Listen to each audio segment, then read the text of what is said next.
This episode contains situations and themes that may be distressing for some listeners. Listener discretion is advised.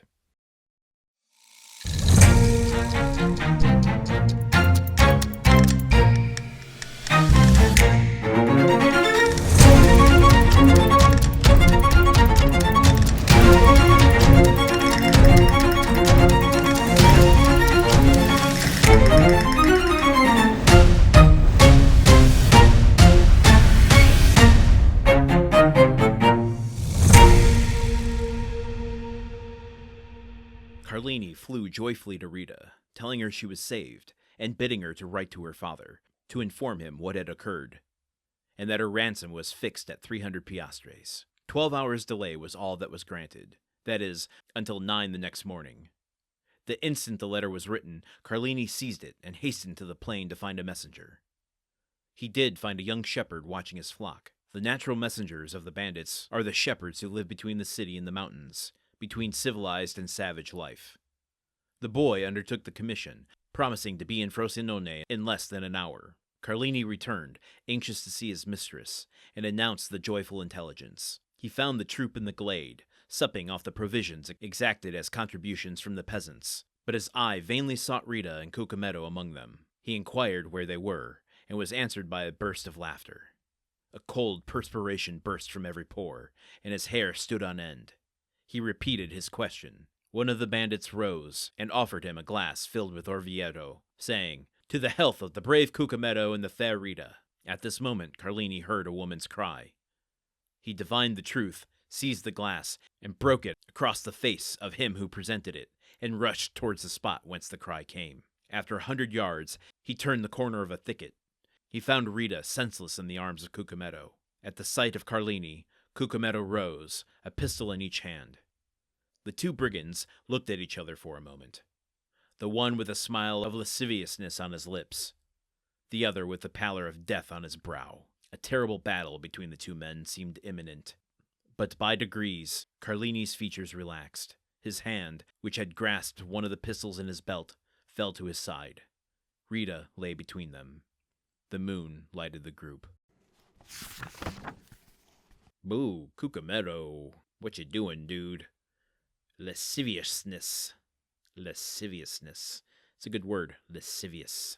You don't hear that enough nowadays. Now I'm thinking of a Leone film. Particularly the brutality of the villain here, Cucumetto.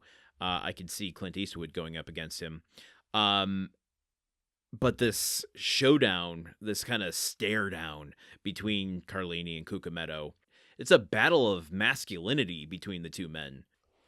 There's so much unspoken between the two of them, but so much spoken without speaking. Cucumetto rises. You can almost, like, not to be crass, but his personality at this point, just like, I can see him standing completely naked, as if to say, what are you going to do about it? Grabbing two pistols and holding them at either side, flaunting to Carlini his invulnerability, despite being in such a vulnerable position. Now, I mean, that's the picture I'm painting out. I mean, there's nothing to indicate he was naked here, but you know who was naked? Dante, when he was in the water. Remember that? Oh my God.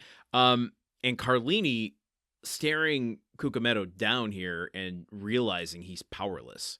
That even if he were to shoot Cucumetto here, not only might he miss and get shot himself, but the band of brigands that follow Cucumetto are more than likely so loyal to him that they would tear Carlini limb from limb, and who knows, I don't even want to think about what they would do with Rita. So he acquiesces. He drops his pistol to his side. Rita lays there in the moonlight. Ugh, unpleasant. There are times when I read these passages when I really have to resist the urge to insert my commentary while I'm reading it. That line there, he found a young shepherd watching his flock. Suddenly, there's that moment where I almost went, ah! Certainly that's got to be Vampa, right? I mean, it's not said, but I would imagine that's how Vampa's going to enter this story, a young shepherd watching his flock. Vampa, whoever this shepherd is, let me put it that way. I don't want to get ahead of the game, but whoever this shepherd is certainly can come and interrupt this situation that's unfolding right now and suddenly find himself in the throes of whatever this band of brigands is up to. So will we find out that that's Vampa? Is that just a shepherd boy watching his flock? What does all of this mean? What is this story telling us? Where am I right now? What time is it? What day of the week? What year of the life is it? Oh my God, I'm losing my mind a bit. Join me here tomorrow as we continue with even more of Cucumetto's story, not Vampa's story. Is this Carlini's story? Is this Pastrini's story? Is it Franz and Albert's story? Is Pastrini Dante? Is Pastrini... Is Dante Cucumetto? Is Dante Carlini? I don't know. I don't know what's happening anymore.